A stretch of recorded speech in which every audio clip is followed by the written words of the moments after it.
mulai pembelajaran, kita berdoa terlebih dahulu. Silakan ketua kelasnya Mariana pimpin doa. Jadi sebelum pembelajaran dimulai, alhamdulillah ini kita berdoa terlebih dahulu. Doa dimulai. Bismillahirrahmanirrahim.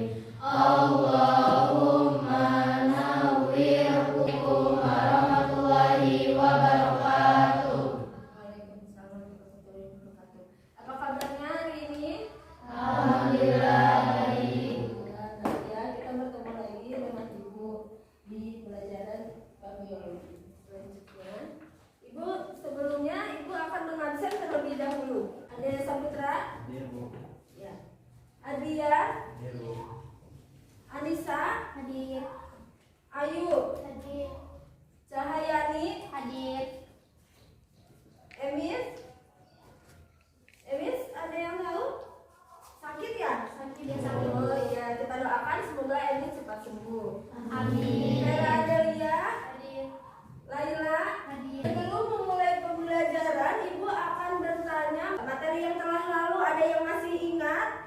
Saya, Bu. Ya, silakan Irwan apa? Materi yang telah lalu kita membahas tentang pengertian dan pengelompokan limbah. Ya, pengertian dan pengelompokan limbah, betul ya. Tangan untuk Irwan. Selanjutnya, di situ kan tadi Irwan memberikan pengertian sama pengelompokan. Nah, untuk pengertian limbah itu sendiri apa? Saya, Bu. Ya, Laila, coba. Limbah didefinisikan sebagai sisa atau buangan dari suatu usaha dan atau kegiatan manusia. Ya, betul sekali ya. Tepuk tangan untuk Laila. Nah, pengertian sudah. Sekarang pengelompokan. Nah, dari pengelompokan itu kan banyak ya. Ada yang masih ingat. Nah, pengelompokan limbah itu ada berapa sih? Saya, Bu, Ya, Nuri. ada 4, yaitu pengelompokan limbah berdasarkan senyawa, berdasarkan wujud, berdasarkan sumber, dan berdasarkan sifatnya. Iya, bagus sekali Nuri. Tadi Norita menjelaskan bahwa pengelolaan limbah itu atau pengelompokan limbah itu ada sumbernya, wujudnya, sifatnya ya. Nah, ada yang bisa menjelaskan masing-masing. Yang wujudnya itu apa contohnya? Yang sifatnya itu apa contohnya? Siapa nih yang kira-kira masih ingat? Saya, Bu. Ya, masih tahu. Nah, jadi pengelompokan limbah berdasarkan senyawanya yaitu ada limbah organik dan limbah anorganik. Ya, limbah organik dan anorganik. Materi yang telah lalu sudah disebutkan ya tadi. Nah, selanjutnya Ibu akan menayangkan gambar. Nah, lihat. Di sini ada fenomena limbah di lingkungan sekitar kita, lingkungan rumah, lingkungan sekolah. Lihat apa yang kalian lihat di fenomena limbah yang ada di depan? Ya, ada. Tujuan pembelajaran kali ini menggunakan model PJBL atau disebut dengan Project Based Learning. Nah, selanjutnya kalian diharapkan dapat menganalisis limbah di lingkungan sekitar. Selanjutnya akan membuat penanganan limbah khususnya pada limbah anorganik. Nah, jadi di sini selain kita mengisi LKPD, kalian juga diharapkan membuat proyek daur ulang limbah ya. Nah, seperti itu. Ada yang tahu dampak negatifnya limbah itu apa? Saya, Bu. Ya, Anissa. Dampak negatif dari limbah yaitu dapat merusak lingkungan, dapat menimbulkan penyakit, dan dapat membahayakan kesehatan manusia. Betul, tepuk tangan untuk Nisa. Nah, sebelum kita membuat proyek, Ibu akan menjelaskan sedikit materi tentang materi hari ini. Yang pertama yaitu limbah padat. Sebelumnya kita sudah ya belajar tentang pengertiannya, tentang pengelompokannya. Sekarang ke limbah padatnya. Nah, di sini ada jenis-jenis limbah padat. Ada limbah padat basah, ada juga limbah padat yang kering. Nah, kembali lagi, limbah padat yang basah itu limbah organik, dia dapat membusuk. Kenapa? Karena dapat diuraikan oleh mikroorganisme. Contohnya ada kertas, ada plastik, kaleng, botol kaca. Nah, itu kita bisa menjadi kerajinan atau produk yang lebih bermanfaat lagi. Selanjutnya yang ketiga, penanganan limbah itu yaitu pengomposan tadi ya, composting. Nah, jadi metode ini sangat baik untuk mengolah sampah yang organik tadi sudah ya. Nah, selanjutnya di sini ada pengelolaan limbah dengan 3R. Apa itu 3R? Reuse, sama recycle. Nah, untuk reuse selanjutnya ini ada beberapa manfaat daur ulang. Yang pertama, membantu mengurangi jumlah sampah yang ada di tempat penampungan sampah. Masih ingat kelompoknya yang sudah dibagikan? Masih. Silakan duduk berkelompok. Ibu bagikan LKPD, Ibu akan menayangkan video. Jadi kalian setelah ini membuat proyek ya, membuat proyek daur ulang, dan ini salah satu contohnya Ibu tayangkan.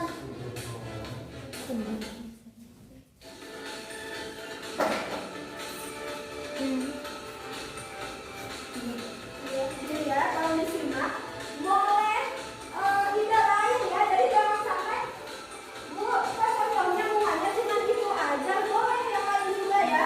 Jadi ini hanya salah satu contohnya prosedur membuatkan daur ulang limbah dari gelas bekas minuman.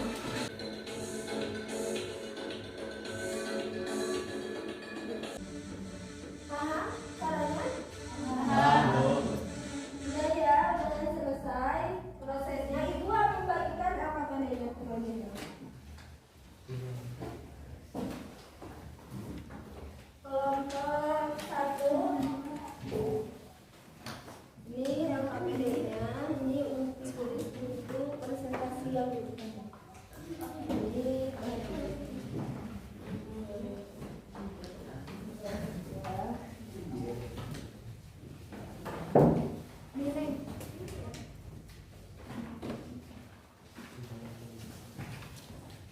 nah, dirancang misalkan mau bikin bunga.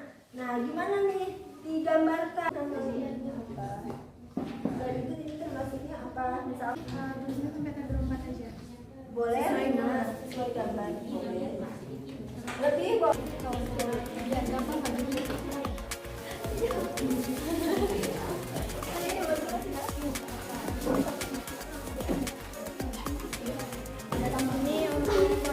Jadi kita menjadikan atau memanfaatkan limbah yang dari botol.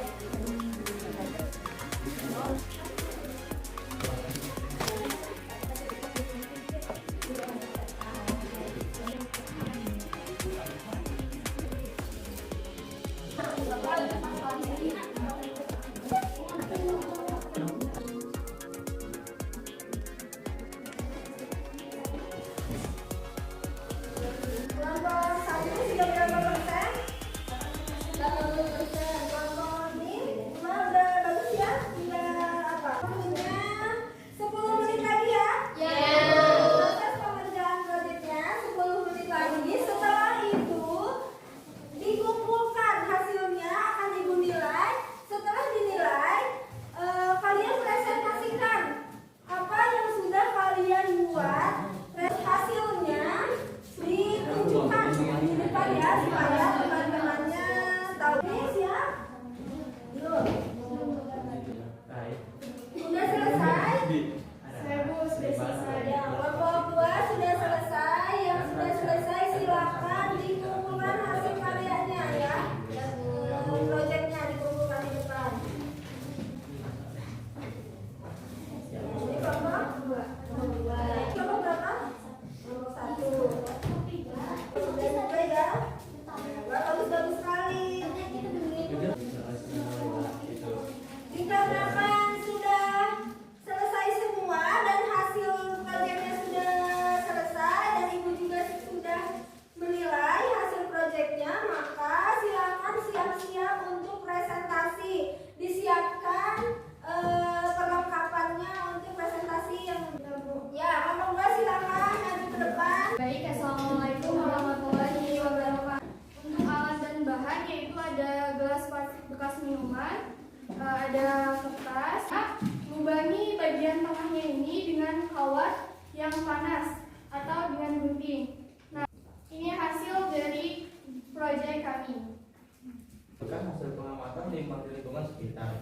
Jadi yang pertama yaitu gelas plastik. Kalau yang Potong kecil-kecil tanpa terputus secara vertikal. Gulung-gulung potongan cup hingga manfaat yang kami peroleh dari proyek ini adalah ternyata kami mampu untuk mengurangi limbah di lingkungan kita sekaligus menumbuhkan jiwa kreativitas dalam diri kami sehingga sebagai bentuk rasa peduli terhadap lingkungan. Proyeknya itu yang telah kami buat namanya Firehouse Flower atau bunga kembang api. Nah, untuk fase pertama yaitu penentuan proyek yang akan dijelaskan oleh Siti Mahfudah. Sebelum Itu ditempel menggunakan double tip, disimpan di tengah-tengah sini, di sini, dan digulung-gulung hingga berbentuk bunga. Ini kita jadi tahu. Nah, tidak hanya itu, kami pun belajar banyak dari proyek ini. Ternyata sesuatu hal yang biasa jika dimanfaatkan manfaatnya sangat luar biasa. Sudah 3 kelompok ya, yang tinggal 1 lagi. Itu bagus semua. Ibu tidak menyangka kalian bisa menyelesaikan proyek di pembelajaran hari ini. Adalah hasil kerja kelompok kami.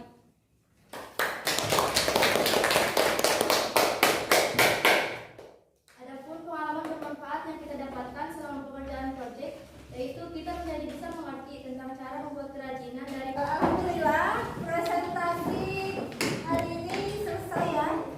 Dan tadi ibu juga sudah menilai. Di sini penilaiannya ada dari hasil dari pemaparan presentasi secara keseluruhan. Kelompok mana nih kira-kira? Kelompok semuanya bagus, tetapi harus ada yang lebih nilainya yang lebih tinggi di antara yang bagus-bagus.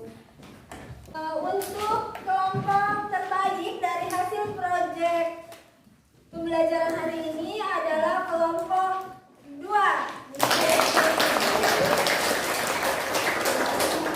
Semuanya juga sudah bagus. Ini selesai.